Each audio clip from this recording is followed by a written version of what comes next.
Hey guys, this is Ayush Yadav and we are back with another lesson and आज हम लोग social science का lesson करने वाले हैं। ओके तो सोशल साइंस का हमारा आज का असाइनमेंट है, असेसमेंट वर्कशीट है, तो इसमें थ्योरी नहीं होगी, सिर्फ क्वेश्चंस होंगे। मतलब पहले आप ये सारी चीज़ें पढ़ चुके हो, बस आपको क्वेश्चन करना है, ठीक है। डेट है 18 अगस्त 2021।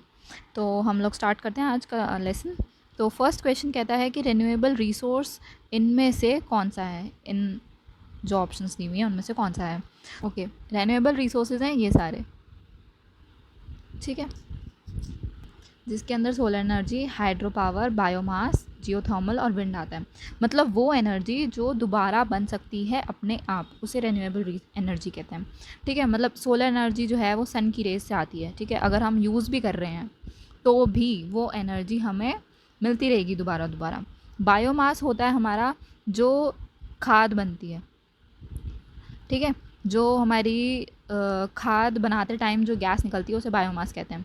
तो खाद तो बनती रहेगी क्योंकि कोई ना कोई जहाँ पे भी प्लांटिंग होगी, जहाँ पे भी पेड़ वगैरह लगे जाएंगे, वहाँ पे सॉइल होगी और सॉइल के अंदर खाद बनती है अपने आप। ह्यूमन ज़रूरी नहीं है बनाए ना बनाए, ठीक है। तो वहाँ से भी गैस निकलती है, तो ये भी अपने आप बनती रहती है। हाइड्रो पावर जो पानी से बनती है, अब क्योंकि पानी इतना वास्ट है, क्योंकि कभी ख़त्म होगा नहीं, इसके लिए फ्रेश वाटर की इतनी कोई ख़ास ज़रूरत नहीं होती, इसलिए हम कोई भी पानी यूज़ कर सकते हैं। और पानी हमारे पास इतना सारा है तो ये भी हम लोग रिन्यूएबल एनर्जी में काउंट करते हैं कि ये दोबारा दोबारा बन सकता है, कभी ख़त्म नहीं होता, ठीक है। एक बार यूज़ कर लो तो ये नहीं कि ख़त्म हो गया। ऐसी विंड एनर्जी है। अब हम विंड से ये प्लांट्स जो विंड टर्बाइंस लगे होते हैं, ये बड़े बड़े पंखे टाइप लगे होते हैं जहाँ पे विंड एनर्जी बनाई जाती है, तो ये विंड का यूज़ करके घूमते हैं और एनर्जी प्रोड्यूस करवाते हैं। तो ये भी एक तरीका रेन्यूएबल रिसोर्स है, क्योंकि विंड रिन्यूएबल है। ऐसा नहीं है कि अगर हमने विंड को यूज़ कर लिया तो वो ख़त्म हो जाएगी, या जो हमने विंड यूज़ कर ली वो ख़त्म हो गई। हम जो भी एयर इनहेल करते हैं उतनी एयर छोड़ते भी हैं, ठीक है। तो हम कोई उसको ख़त्म नहीं कर रहे हैं अपनी तरफ से, तो विंड भी रेन्यूएबल हो गई। जियोथर्मल भी हमारी रेन्यूएबल है। जियोथर्मल होती है जो नेचुरल है ये, ठीक है। ये वाली गैसेस नेचुरल आती हैं जो हॉट वाटर से निकलती हैं एनर्जी, ठीक है। और नॉन रिन्यूएबल वो होती है जो अगर हम यूज़ कर लें और ख़त्म हो जाए। जैसे ऑयल है, ऑयल हमारे रिजर्व्स की तरह हमारी अर्थ के अंदर हैं, ठीक है। हम अगर उन्हें निकाल लेते हैं और यूज़ कर लेते हैं तो ऐसा नहीं है कि अर्थ उसे दोबारा बनाती रहेगी, अर्थ के अंदर वैसे बने हुए हैं वो। और नॉन रिन्यूएबल रिसोर्सेज बन सकते हैं दोबारा, लेकिन इनका टाइम बहुत लंबा होता है। मतलब they can take 1000 to more than 1000 years ले सकते हैं इस रेन्यूएबल एनर्जी, मतलब इस एनर्जी को दोबारा बनाने के लिए, ठीक है। तो ये एक तरीके से हमारी नॉन रिन्यूएबल है। अगर हमने यूज़ कर ली तो ख़त्म हो सकती है, अगर जल्दी जल्दी यूज़ कर ली तो। कोल भी हमारे अर्थ के अंदर हमें मिलते हैं, जहाँ पे ज़्यादा प्रेशर लगा होता है, जहाँ जिन एरियाज़ में जहाँ पे ज़्यादा वो अंडर प्रेशर आ जाते हैं तो वो कोल होते हैं, कोल बन जाते हैं। तो कोल भी ऐसा नहीं है कि हमारी अर्थ बहुत तेज़ी से बना रही है, वो बहुत धीरे धीरे बनाती है, बहुत टाइम लगता है बनाने में, इसलिए अगर हमने जल्दी जल्दी यूज़ किया तो कोल भी ख़त्म हो सकते हैं, ठीक है। न्यूक्लियर भी हमारे नॉन रिन्यूएबल हैं, क्योंकि न्यूक्लियर जो एनर्जी मिलती है वो भी हमें उन रिजर्व्स से मिल रही है। ऐसा नहीं कि बहुत सारे न्यूक्लियर बने ही जा रहे हैं, बने ही जा रहे हैं। और नेचुरल गैस भी ऑयल से ही निकलती है, ठीक है। तो दोनों चीज़ें नॉन रिन्यूएबल वो हो गए जो कि एक बार यूज़ करके ख़त्म किए जा सकते हैं, और रिन्यूएबल वो हैं जो हम बहुत स्पीड से बन रहे हैं और बनते चले जाएंगे, ठीक है। तो अब हमारा क्वेश्चन क्या था, हमारा क्वेश्चन था कि इनमें से कौन सा रिन्यूएबल रिसोर्स है। तो हमने देखा था कोल तो नॉन रिन्यूएबल है, विंड हमने रिन्यूएबल में देखी थी, तो हमारा आंसर हो जाएगा सी। आंसर हो जाएगा जो गोल्ड है वो भी हमारा नॉन रिन्यूएबल में आएगा, ठीक है। कोल और गोल्ड एक ही बात है, रिजर्व में पड़े हुए हैं हमारे पास, बना नहीं रही है अर्थ बहुत जल्दी जल्दी, तो उसको हम नॉन रिन्यूएबल में ही काउंट करेंगे। सेकंड है, which of the following is are the reasons of depletion of resources. किसकी वजह से रिसोर्सेज कम हो रहे हैं या ख़राब हो रहे हैं। इर्रेशनल कंजप्शन, मतलब किसी भी तरीके से उसको यूज़ किया जा रहा है, उसका कोई प्लानिंग नहीं हो रही। और ओवर यूटिलाइजेशन, मतलब ज़्यादा इस्तेमाल किया जा रहा है, जहाँ कम से काम चल रहा था उससे ज़्यादा यूज़ किया जा रहा है। तो ये दोनों से ही हमारे रिसोर्सेज डिप्लीट हो रहे हैं, इसलिए हम ऑप्शन 3 पे जाएंगे, बोथ ऑफ दीज। थर्ड है, which of the following is the largest language group in ब्रूजल्स।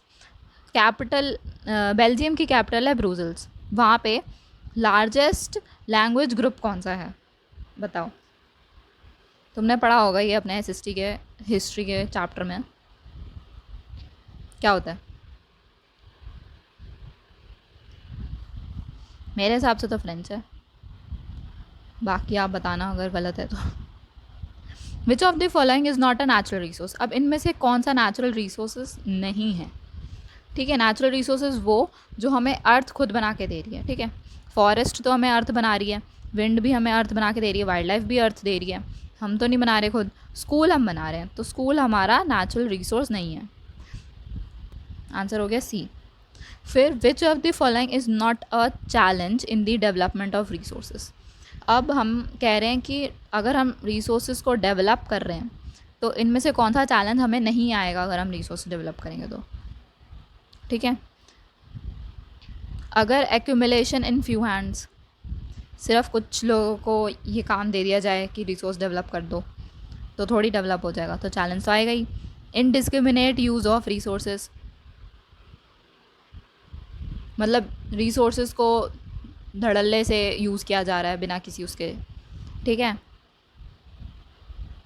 और ये भी चैलेंज आएगा क्योंकि आप यूज़ करे जा रहे हो तो उसकी वजह से डिप्लीशन भी होगा रिसोर्सेज का, रिसोर्सेज ज़्यादा यूज़ हो रहे हैं, रिसोर्स ख़राब हो रहे हैं, ठीक है। तो ये भी चैलेंज आएगा।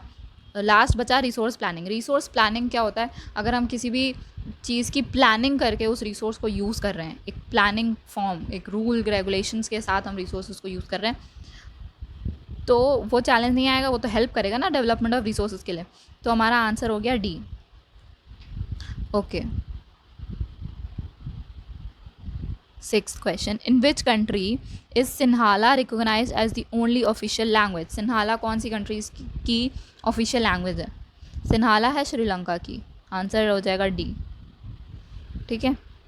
चलो अब हमारे असर्शन टाइप के क्वेश्चंस आने वाले हैं। असर्शन टाइप के क्वेश्चंस में क्या होता है, हमें एक असर्शन दिया हुआ होता है और एक रीज़न दिया हुआ होता है, तो हमें ये देखना होता है कि अगर वो असर्शन सही है और आर जो है, जो रीज़न है वो ही रीज़न है उस असर्शन का, तो हम ए पे टिक करते हैं। अगर आर ठीक है और ए भी ठीक है लेकिन आर रीज़न नहीं है, मतलब आर की वजह से ज़रूरी नहीं है कि ए हो ही होए, तो हम बी पे जाएंगे। अगर ए ठीक है और बी गलत है तो सी पे जाएंगे हम। ए ठीक है और रीज़न, ए गलत है और रीज़न सही है तो हम डी पे जाएंगे, ठीक है। चलो क्वेश्चन देख लेते हैं, समझ आ जाएगा क्या करना है।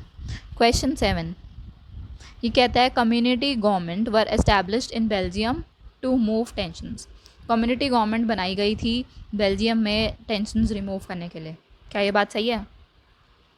इसका रीज़न क्या था? कम्युनिटी गवर्नमेंट के पास पावर थी कल्चर, एजुकेशनल और लैंग्वेज से रिलेटेड इश्यूज़ पे, ठीक है।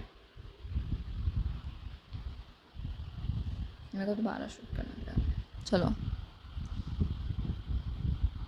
मैं कट कर दूँगी, इसमें डाल दूँगी आगे।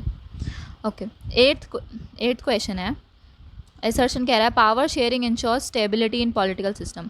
अगर हम लोगों में पावर शेयरिंग कर देते हैं, मतलब किसी को कोई और पावर दे दी, एक बंदे को कोई और पावर दे दी, एक बंदे को कोई और पावर दे दी, तीसरे बंदे को कोई, जैसे एक बंदा है, हमारी इंडिया कंट्री में क्या हो रहा है, शेयरिंग ऑफ पावर है, ठीक है।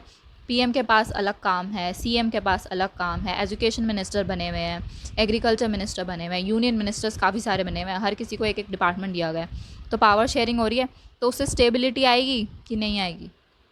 आएगी, क्योंकि कोई भी बंदा अपने आप को ज़्यादा पावरफुल नहीं समझेगा, अपनी नहीं चलाने लग जाएगा, ठीक है। रीज़न क्या है? Power is distributed among legislative, executive और जुडिशरी, ठीक है। तो रीज़न ये है कि डिस्ट्रीब्यूट हो रही है पावर लेजिस्लेटिव, एग्जीक्यूटिव और जुडिशरी में। जुडिशरी मतलब ये 3 पार्ट्स में हमारी पावर डिस्ट्रीब्यूट हो रही है, और असर्शन क्या कह रहा है कि उससे स्टेबिलिटी आएगी। ये तो इसका एग्जाम्पल हो गया कि पावर शेयरिंग किस किस के बीच में हो रही है, इससे हम ये नहीं कह रहे, असर्शन नहीं प्रूव हो रहा कि इससे स्टेबिलिटी आएगी। दोनों चीज़ें ठीक हैं लेकिन ये इसका रीज़न नहीं है, तो हम बी पे जाएंगे, ठीक है। फिर 9th क्वेश्चन है resource planning is required for sustainable development.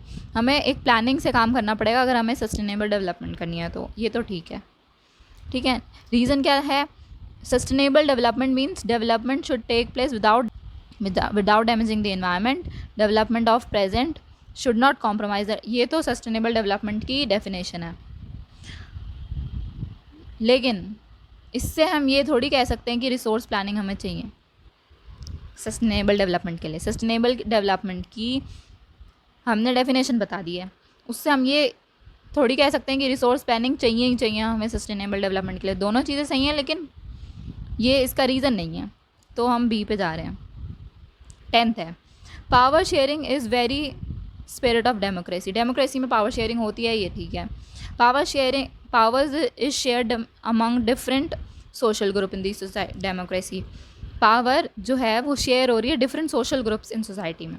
Social groups के अमंग पावर शेयरिंग नहीं होती। पावर शेयरिंग सिर्फ हमारी लोगों के बीच में होती है, जैसे हमने ऊपर देखा था लेजिस्लेटिव, एग्जीक्यूटिव और जुडिशरी के बीच में होती है, उसमें सोशल ग्रुप्स नहीं होते हैं। तो पावर जो है वो हमारी ए ठीक है, बी गलत है, सॉरी आर गलत है, रीज़न गलत है। तो उसके लिए हम लोग किस पे जाते हैं, हम लोग जाते हैं सी पे। सी हो गया करेक्ट आंसर। बस इतना सा काम था, ये हो गया हमारा assignment. That's it for all, take care, bye bye.